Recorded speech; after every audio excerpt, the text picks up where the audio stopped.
Assalamualaikum warahmatullahi wabarakatuh. Bismillah walhamdulillah.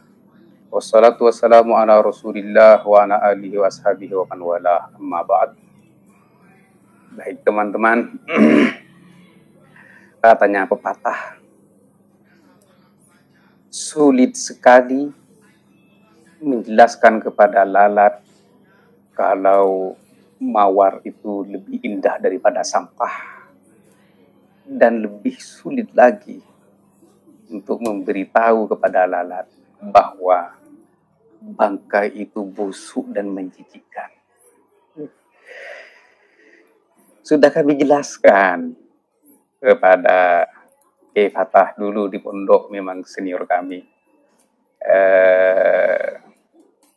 Tapi waktu itu saya usia masih 10 tahun sampai 14 tahun ke 15 tahun kami pindah ke Mekah dan dia beristri. Ya, kami terus mendalami dan mendalami dan ngaji terus. Jadi beda. Dulu masih umur 10 tahun, sekarang kan sudah dewasa, bukan cuma dewasa. Begini, sudah kami jelaskan tentang komunikasi atau pembicaraan Fakih Muqaddam dengan seorang Badawi, ya. Yang katanya ini ngelantur. Kalau ngelantur nggak nyambung, teman-teman. Coba tanya sama orang gila. Misalnya saya mau ke Surabaya, pasti yang ngelantur yang ngomong sendiri, nggak jawab jawaban ini. Kalau ini jawabannya pas, tapi melenceng secara akidah. Ya. Ketika kullu nafsin dha'iqatul maut, kan jawabannya pas. Laisali nafsu, saya tidak bernafas, berarti tidak akan mati. Ini menentang ayat. Padahal sudah jelas di ayat yang lain, innaka mayyitun wa innahum mayyitun. Nah, ini sudah jelas menentang ini. Jadi dia bukan ngelantur karena jawabannya pas, tapi melenceng dari akidah. Tidak ada orang gila itu. Ya, tidak ada orang gila itu menjawab pertanyaan seseorang dengan pas. Ya, nggak ada. Ya, baiklah kalau memang gitu, saya ngalah. Kalau memang katanya Kiai Fatah itu adalah orang gila, jadi rufi al-qalam anil majanin. Berarti secara tidak langsung Kiai Fatah bilang bahwa Fakih Muqaddam itu gila. Baik, di hurufat yang lain, misalnya Fakih Muqaddam kendaraannya hafal jalan-jalan di langit seperti hafal jalan-jalan di bumi. Oke. Paling jawabannya kita Fakih Muqaddam sedang gila. Berarti leluhurnya Ba'alawi gila. Kan gitu, bukan wali. Kan tidak ada kelebihan Fakih Muqaddam yang diceritakan oleh ulama-ulama lain atau para sejarah yang lain mencatat kewalian Fakih Muqaddam, kecuali di internal kitab-kitab mereka. Ya, jadi beginilah para muhibbin untuk menyelamatkan Fakih Muqaddam itu, ya, dan para leluhur Ba'alawi yang lain. Jadi kalau salah itu sedang gila. Subhanallah. Jadi Ba'alawi semua secara tidak langsung oleh Kiai Fatah dan para muhibbin yang lain keturunan orang gila. Haula wala quwata illa billah. Begini Kiai Fatah, ya. Ini sekarang yang orang gila itu oleh keturunannya itu ditulis dalam kitab yang menjadi ajaran.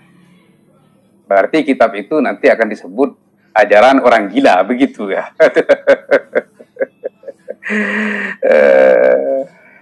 Ajaran orang gila, kan ini yang saya minta kepada para kiai. Bagaimana kita menyikapi dan menanggapi ajaran gila itu atau ajaran sesat itu. Kalau dulu, ya, Mansur al-Hallaj dibunuh karena semua pernyataannya itu dikhawatirkan menyesatkan dan mengkafirkan umat. Nah sekarang Fatah, coba bilang sama junjungan antum bahwa ajaran leluhur Ba'alawi yang kata jenengan itu gila, ini berpotensi menyesatkan umat, bahkan mengkafirkan umat. Bagaimana hukumnya orang mengaku Allah? Saya bertanya, bagaimana hukumnya orang mengaku Allah dan itu ditulis dalam kitabnya menjadi sebuah ajaran? Hukumnya bagaimana? Kalau jenengan nggak tahu, saya kasih tahu ya ayat. Nih di wa idh qala Allahu ya Isa ibn Maryam a anta qulta lin-nasi takhizuni wa ummiya ilahaini min dunillah. Qala subhanaka ma yakunu li an aqula ma laysa li bihaqq. In kuntu qultuhu faqad alimta. Ta'lamu ma fi nafsi wa la a'lamu ma fi nafsik innaka anta 'allamul ghuyub. Jadi di sini Allah Subhanahu wa taala menyampaikan kepada nabinya Nabi Isa alaihissalam, "A anta qulta lin-nasi ittakhiduni wa ummi ilahi." Apakah engkau mengatakan kepada manusia, jadikanlah aku Tuhan dan ibuku min dunillah, selain Allah? Apa jawab Nabi Isa? Qala subhanaka ya subhanak ma yakunu li an aqula ma laysa li bihaq. Hasya wa kalla. Jadi saya tidak pernah berbicara kecuali dengan hak. Oleh karena itu, Fatah, kami berpesan, jangan sampai jenengan dan para kiai-kiai yang lain muhibbin itu berlebihan di dalam agama hanya semata-mata demi ingin memaksakan kehendakmu untuk menjaga Faqih Muqaddam dan para leluhur Ba'alawi yang sudah berlebihan di dalam agama. Allah Subhanahu wa ta'ala sudah berpesan kepada ahlul kitab, ya ahlal kitab, la taghlu fi dinikum wa la taqulu 'ala Allahi illal haqq. Wahai ahli-ahli kitab, la taghlu fi dinikum. Jangan sekali-kali kalian berlebihan di dalam agama.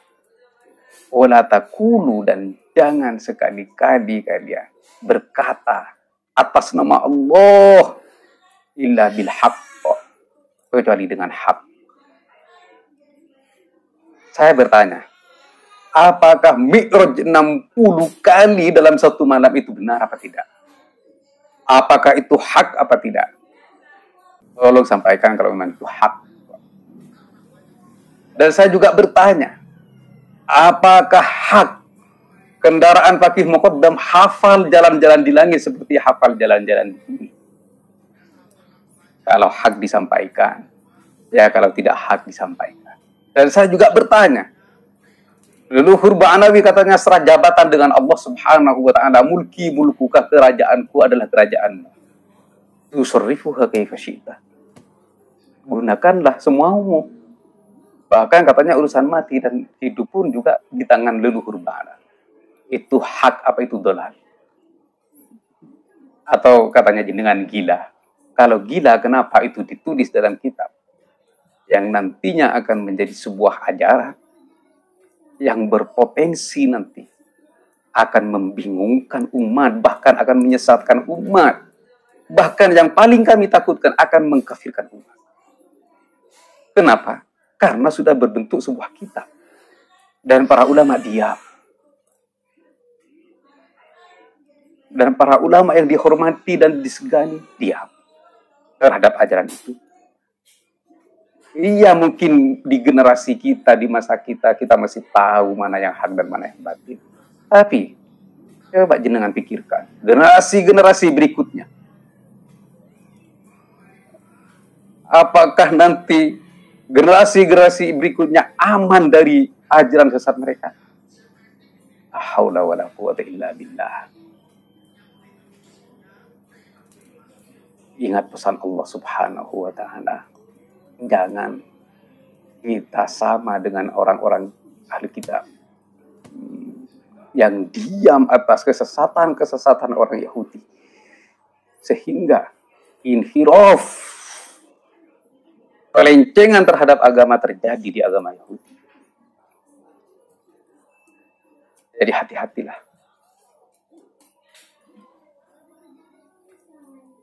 Jangan kita diam terhadap kebatilan yang menjadi sebuah ajaran sesat. Ini tentang Faqih Muqaddam.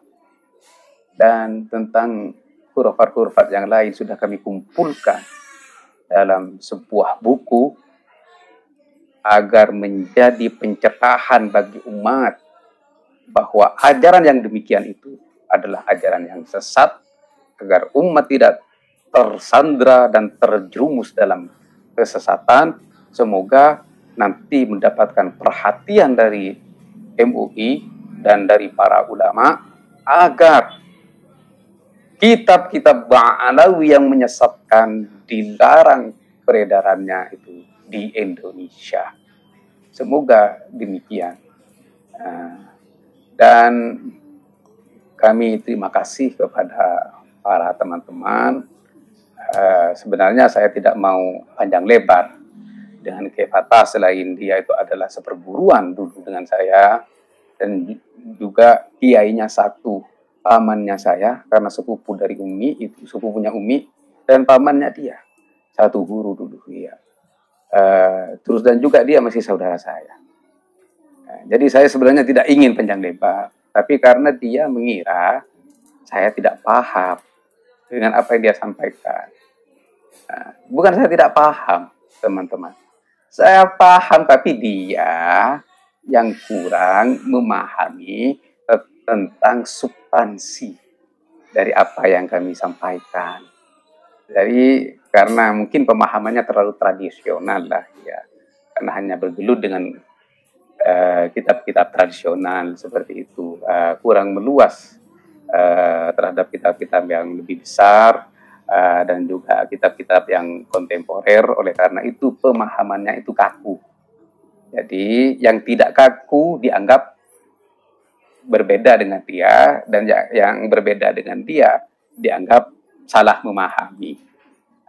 Begitu teman-teman ya. Semoga dia lebih lentur lagi dan lebih lincah lagi di dalam memahami sebuah ibarat kitab, dan hanya tidak berpegang teguh dengan kitab-kitab kuno yang ada di tangan dia. Dan semoga ini menjadi hidayah dan pencerahan bagi kita semua.